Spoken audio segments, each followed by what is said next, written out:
Kevin Coffman is not only one of my good friends, but he's also the biggest sports card investor that I know. He has one-of-one rookie autographs of Josh Allen, Justin Herbert, Lamar Jackson, Joe Burrow, Dak Prescott, and many more, a Patrick Mahomes autograph numbered to 4, and so many big NFL and NBA cards that it is impossible to count, but I'm going to be throwing some on the screen throughout this video. He has so many big cards even that Arena Club Grading reached out and said that they would work a special deal with him and make him a featured portfolio if he graded his cards with them. And to be determined whether or not they stay that way, but I'm going to address that right now before you guys comment below. That's why they're graded with Arena Club right now, subject to change. I was lucky enough to catch up with Kevin and we opened some Topps Chrome baseball. We're not big baseball guys, but it was popular right now and we want to see what the hype's about. So we sat down and did a Q&A while opening some Topps Chrome. Kevin knows a lot about the card space and he's only been in it for a couple of years, but he's learned a lot over the time, so it was really cool to have him drop some wisdom on me. Our full unfiltered version was 75 minutes long, so if this video gets to 50 likes, I will drop the unreleased, unedited version, which has even more great insight from him. So I hope you enjoy. Let's cue the music.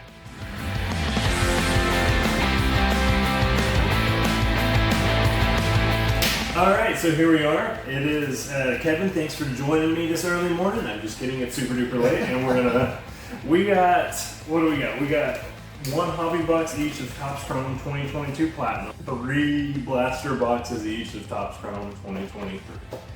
So we will just rip these and do some Q&A. I talked about how you are one of the biggest, you are the biggest sports card investor right now, so we'll just do some Q&A. Let's dive right in. All right, I know you're not a huge baseball guy. You mean baseball card guy? Yeah. You played baseball, though, right? What did you play in baseball? I played shortstop, outfield, catcher, I pitched some football, basketball, baseball. Then I wrestled a couple years. Jeez. I can't keep up with him. Like, he's got me a couple years, and I can't keep up. A couple decades, like several decades. So tell me, have you been following the 2023 baseball class at all? I have not. Me either. I know we're looking for Gunnar Henderson, we're looking for Adley Rutschman. Topps does usually a good job of getting a decent amount of rookies in each box. So you start with coin investing, then you go into sports card investing. What did you see in sports card investing that you thought would be fun or attractive as an alternative? I think a lot of it was meeting you and talking about doing it, and just having the desire to collect. Mm-hmm. And one of the things that when I did coins, as you know from the cards I have, I was always looking for the rare coins, something that maybe not very many people had. Mm-hmm. And I was kind of tired of the coins. The coins got where you almost had to have just monster coins to really make money at it or to feel like it's something special.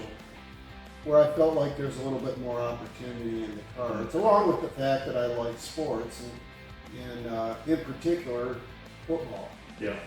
And as you know, I don't really collect baseball cards. I started doing some NBA. But again, it was only because I'm getting a little more knowledgeable from talking to you about the NBA and who some of the players are. But for me, it was, okay, can I find and purchase cards that are the more rare cards? You've done a good job of like getting down to the core of what usually the products are investing. Right. Also, I just hit this Mazatake Yoshida rookie autograph. Oh my gosh. I just sold one of these a couple weeks ago. Here's a good look at it for the camera. It's worth about $120. Kevin has a very good nose for him.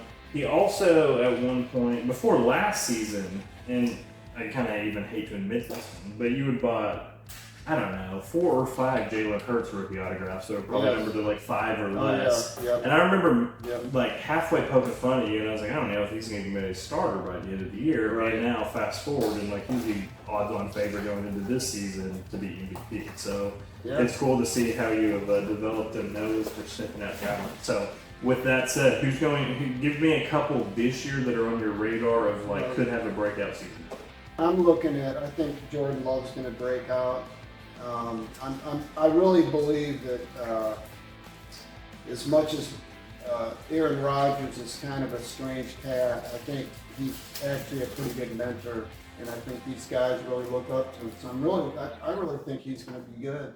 Yeah, Aaron Rodgers. And what about Zach Wilson? Do you think that Zach Wilson's going to learn a thing or two? Well, I just picked up a gold of his. What brand is that? That's Prism Gold. You've had probably ups and downs as a collector because you've got into this pretty big over the last couple of years. Yeah. So what's like one piece of advice you would tell yourself from your early days when you were getting into collecting? I guess it's kind of like anything when you grow up. You really need.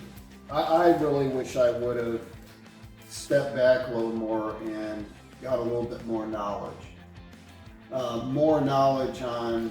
There's so many brands now of cards, and not only within each brand, every year they throw another level of another card. So you got your base and your parallels, but then there's this insert here and this case kit there, and it just goes on and variations. And I wish I would have had a little bit more knowledge about that. Mm-hmm. Do you have any brands or any particular cards or players even maybe that you snatched up and then you're like, oh, you know what, I really went too hard on this guy? Well, the way I look at it is kind of like a coin or anything else. You have a price tolerance. So typically, I'd have to look at what player I spent too much money on. But that's kind of what I would look at. You got a risk reward. And I'd have to look at what players I probably didn't risk hard enough. But usually the ones that I felt were riskier, I didn't spend as much money on either. So do you have a favorite brand to invest in now? I'd say I really like a lot of the select cards. Mm-hmm. Of course, everybody likes having their fingers and ownership on like a good national treasure patch or something like that. That is a stalwart, it's been there for years and it's got a reputation. So I did pick up one of those. Your buddy. I did pick up a National Treasure 99 of him. There's some brands I like, but they're not popular and they're not worth it. I just like how they look. Like I like some of my illusions that I have. First impressions illusions. As far as will I make my money back? Who knows? Because they're just not that popular of a brand. I just hit a Mark. I don't even know his name. Mark Ventos, rookie autograph number to 499 refractor. Huh. So there's this one. Hopefully it's a nice card. Not 100% sure. So what's your biggest success story thus far? I know mostly you've been buying and holding, but like of somebody that you've bought and just seen. Is it Jalen Hurts? You have a lot. You went pretty hard on Hurts and he blew up shortly thereafter. Yeah. Anybody else? Well, my Trevor's, I felt like he was, when Urban messed him up, he was pretty low. Oh, I guess the other one would be, again, and would be Mac Jones.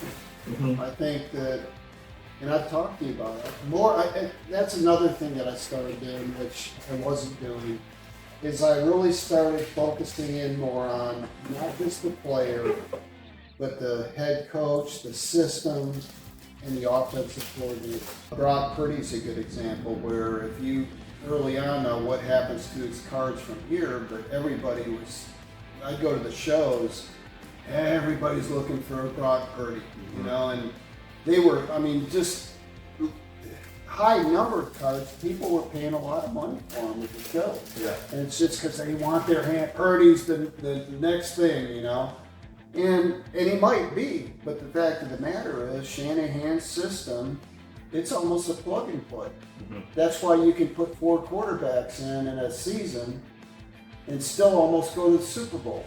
So we hit this J.P. Crawford to 125. I hit here's a purple to 250 Taylor Ward. Taylor Ward. Oh, here's Gunnar Henderson, same pack. Gunnar Henderson, rookie again. So while you're opening these last, you got 3 packs left. While you open those 3 packs, I need 3 bold predictions for the 2023 NFL season. I believe the Packers with Jordan Love will win their division. Trevor Lawrence has a really good chance at MVP this year. I don't think the Chiefs will win the Super Bowl this year. When you have just a bare bones receiving core, Right. it's concerning. Right. Yeah. We'll see what they do.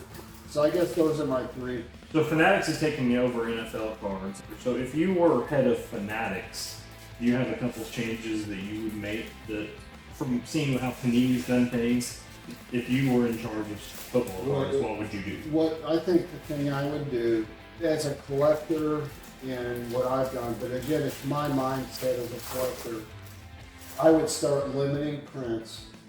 I would cut back and not have so many of these different, like I say, inserts and, I would start making it a little bit more rare. I'd bring the quality up and I'd make it more rare so that even your base cards and stuff like that are more valuable. All this early release stuff that they just are pumping out on the shelves and nobody necessarily wants.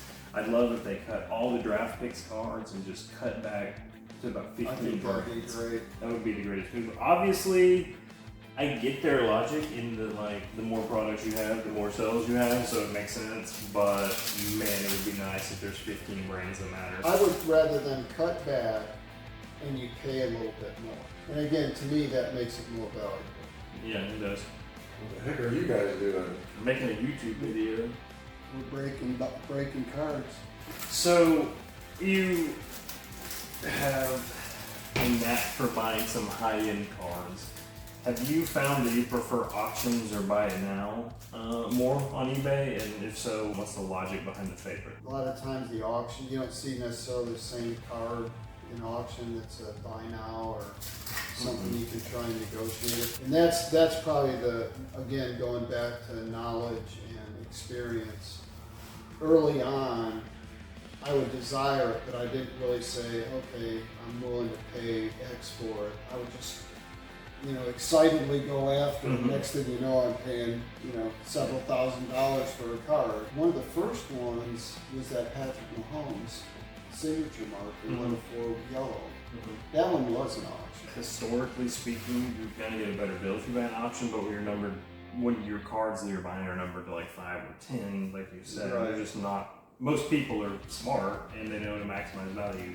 They should probably buy it now. And the other thing that I've learned, seeing the roller coaster ride of trying to predict who is going to be the popular or most popular player. Right now Mahomes is riding high, and since he won 2 Super Bowls, chances are he's going to stay elevated. Yeah. You got people like Josh Allen, and they don't get at least to the Super Bowl. I think you'll start seeing his value diminish. Well, it's the media. They get their darlings. They pick out somebody, and for whatever reason.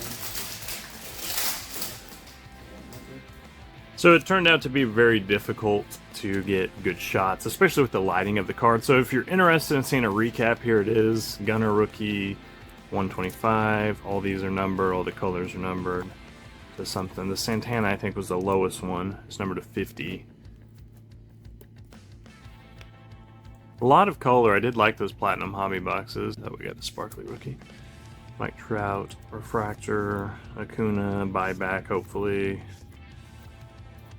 This one's a refractor, Adley refractor, Gunner refractor, Orban base, Casas to 399, Julio rookie, Gavin Sheets autograph. This one's worth like $3. The Devers autograph. This one's numbered to 99. Jacob Grom hyper, Tatis sepia, Bo Naylor pink.